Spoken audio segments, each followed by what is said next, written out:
Les risques potentiels de la coparentalité. Subir la coparentalité est très souvent un acte vécu particulièrement par les enfants. Dans la plupart des cas, ils sont spectateurs des humeurs des deux parties et sont même souvent amenés à jouer des rôles ingrats pouvant les pousser à sortir de l'enfance un peu trop vite, voire même la rater totalement. Les risques d'une coparentalité se trouvent surtout dans les contraintes que doit subir l'enfant par rapport au choix de communication qu'ont établi les parents après leur séparation. Certains réflexes humains, du fait de la fracture, devraient être réfléchis avant d'être adoptés afin d'éviter de semer des souvenirs et des pressions désagréables qui ne serviraient qu'à empêcher les enfants à évoluer mentalement et psychiquement favorablement. Voici quelques précautions à prendre pour éviter certains effets négatifs des causes à effet de certains actes des coparents. Pousser l'enfant à choisir son camp. Pousser un enfant à choisir son camp est une façon distinctive, selon son âge, de l'amener à se culpabiliser des causes de la rupture de ses parents ou pire, à en jouir de façon déplorable au point de se donner le droit au jugement pour satisfaire la partie la plus forte. Dans les deux cas, il peut y avoir ce type de réaction du fait d'un sentiment de manque de sécurité. Cela peut générer aussi par la suite des sentiments de manque d'estime de soi qui peuvent perturber longuement dans la vie. Le sentiment d'appartenance à un camp doit être aboli à tout prix tout autant que la facilité aux comparaisons.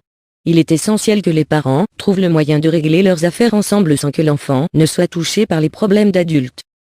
Utiliser l'enfant comme messager. Il y va de la responsabilité des parents de ne pas utiliser les enfants comme messagers pour s'éviter toute altercation possible. Le mettre dans la position de subir la désapprobation ou le dénigrement de l'autre partie peut devenir un poids désagréable à supporter.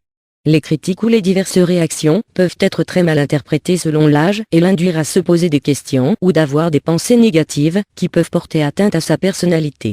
Les parents devraient penser à ne jamais mêler leurs enfants aux décisions qu'ils prennent par rapport à eux ou à quoi que ce soit. Faire de l'enfant son confident. Il peut apparaître aisé pour certains parents de penser utiliser les enfants comme confidents de leur désarroi face à certaines problématiques liées à leur rupture. Parfois même tout simplement du fait de penser que cela soit tout à fait admissible du fait qu'ils puissent être plus en accord avec la vision d'une des parties. C'est pourtant un acte malsain qui peut pousser l'enfant à se sentir, soit coupable du fait de son impuissance à agir, soit même à comprendre certaines choses convenablement. Leur sens critique des choses et des apparences peut devenir totalement erroné et le pousser à dévier vers certains travers qu'il est préférable d'éviter. Faire du chantage affectif à l'enfant. Le chantage affectif est certainement le réflexe comportemental le plus utilisé chez beaucoup de parents en manque d'équilibre ou voulant porter atteinte à l'autre partie d'une façon tue. L'enfant se retrouve soumis à une position de choix extrême où il lui sera difficile de refuser certains chantages de peur de se retrouver dans le rejet.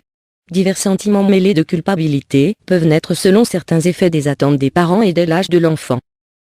Prendre l'enfant pour un bien. L'enfant est un être humain doté de droits. Il ne peut être sujet d'échange, que ce soit de principe ou autre. En aucun cas il ne devrait être sujet à une quelconque convoitise des parents. Il reste l'enfant des deux parties avec ses besoins et son caractère et doit être protégé comme tel. Conclusion. Il n'y a pas de règle absolue pour ce qui est de construire une bonne communication après une rupture. Il faut juste montrer une attitude positive et faire preuve de maturité et de réflexion. Cependant, il faut veiller au plus possible à ne pas laisser de traces irrémédiables dans l'esprit des enfants. Les parents sont des adultes, pas eux. Ils ont fait un choix, qu'ils fassent en sorte que leurs enfants n'aient pas à le subir. En d'autres termes, il serait plus intelligent de faire l'effort de sauvegarder l'innocence de l'enfant pendant cette période éphémère qu'est l'enfance. L'avenir de ceux-ci n'appartient à personne d'autre qu'à eux.